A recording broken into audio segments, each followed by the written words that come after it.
Welcome to even TV news. నేను Priyanka. Details చూస్తే కామారెడ్డి జిల్లా కేంద్రంలోని జనరల్ హాస్పిటల్ వద్ద ఆరోగ్యశ్రీ డేటా ఆపరేటర్లు, ఆక్సిజన్ ప్లాంట్ ఆపరేటర్లు తీవ్ర ఆవేదనతో ధర్నా నిర్వహించారు. గత 10 ఏళ్లుగా సేవలందిస్తున్న తమను అక్టోబర్ 1 నుండి విధుల్లోకి రాకుండా హాస్పిటల్ సూపరింటెండెంట్ వెంకటేశ్వర్లు ఆదేశించారని తెలిపారు. కరోనా సమయంలో ప్రాణాలకే ముప్పుగా ఉన్న సేవలందించామంటూ ఉద్యమకారులు జీతాలు కూడా 3 నెలలుగా లభించలేదని, కుటుంబాలు ఆర్థికంగా నష్టపోయాయని వాపోయారు. జిల్లా కలెక్టర్ను కలిసినా ప్రయోజనం లేకుండా సూపరింటెండెంట్ బడ్జెట్ లేదన్న సమాధానం ఇచ్చారని తెలిపారు. ఇతర జిల్లాల్లో ఉద్యోగులపై ఇలాంటి చర్యలు లేవని, కామారెడ్డిలోనే ఈ అన్యాయం జరిగిందని ఆరోపించారు.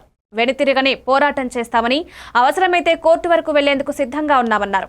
ఈ ధర్నాలో దువ్వల్ల సాయి కుమార్, నర్సింలు, హరికుమార్, స్వరూప, ఆనంద్ తదితరులు పాల్గొన్నారు. ప్రస్తుతానికి 25 సంవత్సరాల వర్క్ చేస్తున్నాను నేను. మనకు బడ్జెట్ లేని కారణంగా తీసేస్తున్నామని చెప్తున్నారు. వస్తుంది కదా సార్ అంటే అన్ని నడుస్తున్నాయి కాబట్టి ఇక్కడైతే ఇట్లా నడుస్తున్నాయి, నా దగ్గర అన్ని ఇట్లా నడుస్తాయని చెప్పారు. రూల్స్ ప్రకారం పోతున్నాయని అంటే హాస్పిటల్లో వాళ్ళు ఆరోగ్యశ్రీ ఉంది, ఈ రాజీవ్ ఆరోగ్యశ్రీ కింద కాంగ్రెస్ గవర్నమెంట్ 10 లక్షలు ఇస్తుంది.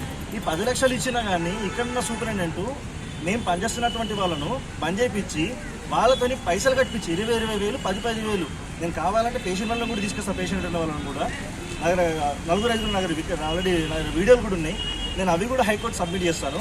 ఒక ప్రభుత్వ ఆసుపత్రిలో పేషెంట్ వాళ్ళు వచ్చి ఆరోగ్యశ్రీ ఉన్నాక కూడా 10 లక్షలు ఇస్తున్నానని గవర్నమెంట్ చెప్తుంది. మరి వీళ్ళేమో ఆరోగ్యశ్రీ సిబ్బందిని తొలగించి వీళ్ళు పైసలతో పని చేయించుకునే ఏం ఇది న్యాయం ఉన్నది మన రాష్ట్రంలో? నాకు అర్థమైతే లేదు.